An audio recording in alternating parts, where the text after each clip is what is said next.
Bonjour à toutes et à tous sur Relâche, le podcast biblique avec un nouvel épisode de notre série sur les naissances dans la Bible. Ils sont nés les bibliques enfants et ils se nomment Ésaü et Jacob. Et oui, nous avons droit aujourd'hui à des jumeaux. Mais jumeaux ne signifient pas toujours identiques, similaires et fraternels comme nous le raconte le récit de leur naissance.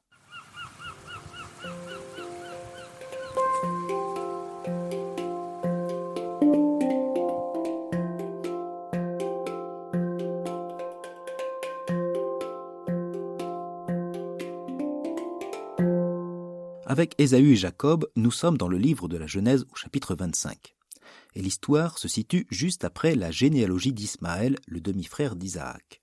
Ces généalogies, je l'ai déjà dit, dans le livre de la Genèse, indiquent le lancement, l'inauguration d'une nouvelle histoire, d'une nouvelle saga dont cette fois, Jacob sera le héros.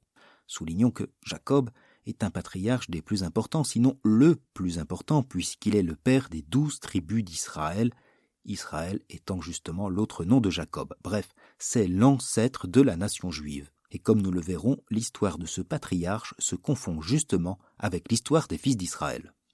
Après la mort de Sarah, son épouse, Abraham a envoyé son serviteur chercher une femme de son clan pour son fils Isaac. La providence fit que Rebecca, la petite nièce du patriarche, fut choisie et accepta de rejoindre la famille d'Abraham. Mais ce ne fut pas un mariage arrangé pour autant, car la rencontre entre Isaac et Rebecca est racontée à la manière d'une rencontre amoureuse au chapitre 24 de ce livre de la Genèse. Isaac était sorti à la tombée du jour pour se promener dans la campagne, lorsque, levant les yeux, il vit arriver des chameaux. Rebecca, levant les yeux elle aussi, vit Isaac. Elle sauta à bas de son chameau et dit au serviteur : « Quel est cet homme qui vient dans la campagne à notre rencontre ?» Le serviteur répondit : « C'est mon maître. » Alors elle prit son voile et s'en couvrit. Le serviteur raconta à Isaac tout ce qu'il avait fait. Il l'épousa et devint sa femme, et il l'aima. Si je raconte ce passage, c'est pour souligner le lien d'amour sincère et profond qui unit Isaac à son épouse. C'est dans ce contexte qu'advient la naissance de leurs enfants, une naissance qui va bouleverser leur relation. Je t'aime, comme un fou, comme un soldat, comme une star de cinéma. Je t'aime, je t'aime, je t'aime, je t'aime, je t'aime, je t'aime. Alors, ainsi reprend le livre de la Genèse au chapitre 25, versets 20 et suivants. Isaac avait 40 ans quand il prit pour femme Rebecca, fille de Bethuel, l'araméen, originaire de Padam Aram et sœur de l'araméen Laban. Isaac appela le Seigneur en faveur de sa femme car elle était stérile, et le Seigneur l'exauça. Sa femme Rebecca devint enceinte.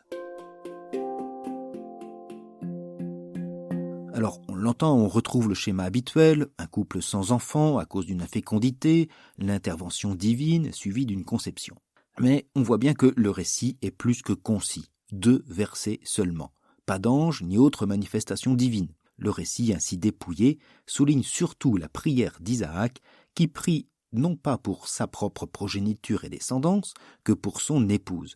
Il implora le Seigneur en faveur de sa femme. Alors les motifs bien sûr ne sont pas incompatibles, mais le sujet de sa prière, c'est d'abord le souci de son épouse.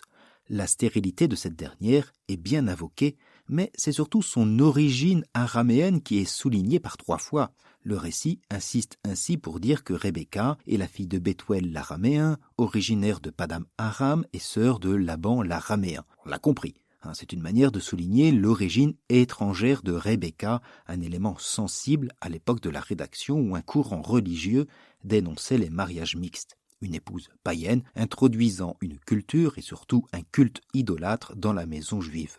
Que Rebecca soit alors stérile pouvait être compris comme la maudite conséquence de son origine étrangère hors frontières.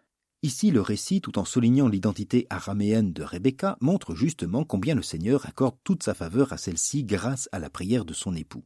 Comme pour notre épisode d'ailleurs de Samson, le récit biblique refuse de voir en la stérilité de l'épouse une fatalité, une malédiction divine.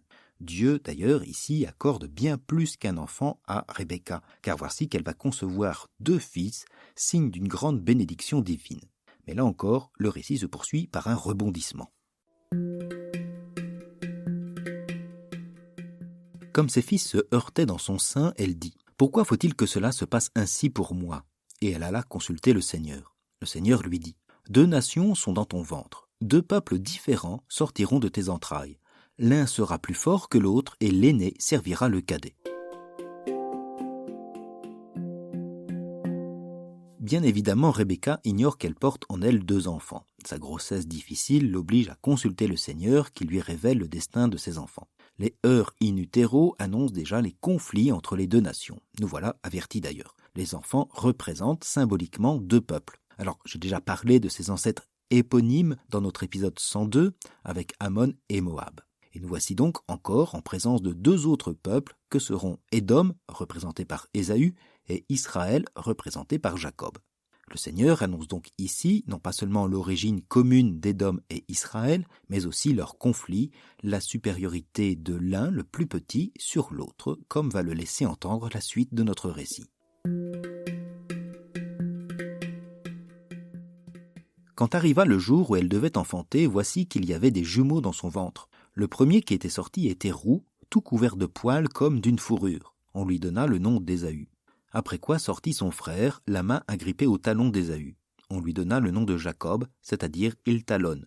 À leur naissance, Isaac avait 60 ans. À l'évidence, on ne peut parler de vrais jumeaux, ou pour employer un terme plus médical, si je ne me trompe pas, de jumeaux monozygotes, tant ils sont décrits de manière différente. Différent est peut-être même un euphémisme.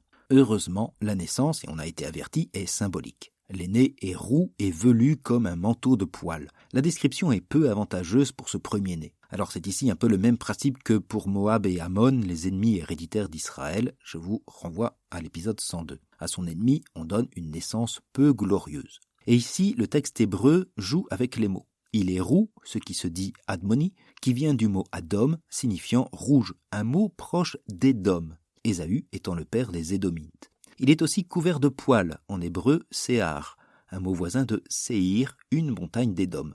Le récit se moque ainsi des Édomites et les dévalorise. Édom est pourtant l'aîné, c'est-à-dire celui qui devra hériter des biens d'Isaac et surtout de la promesse divine donnée à Abraham d'une terre en Canaan et d'une descendance nombreuse. Jacob, quant à lui, n'est pas décrit physiquement. On souligne juste sa naissance rapprochée, quasi simultanée avec son frère. L'enfant agrippe le talon de celui-ci. Ce geste est à l'origine de son nom. Il talonne. Mais le mot hébreu, Jacob, tiré du verbe akav, signifie aussi ruser, tromper, annonçant déjà le vol du droit d'aînesse et de la bénédiction. Ainsi, les 2 enfants sont en lutte dès le sein de leur mère et leur venue au monde. L'opposition entre ses fils est aussi soulignée par le verset conclusif. Les garçons grandirent, Ésaü devint un chasseur habile, un homme des champs, Jacob était un homme intègre demeurant sous les tentes. Isaac préférait Ésaü car il appréciait le gibier, mais Rebecca préférait Jacob.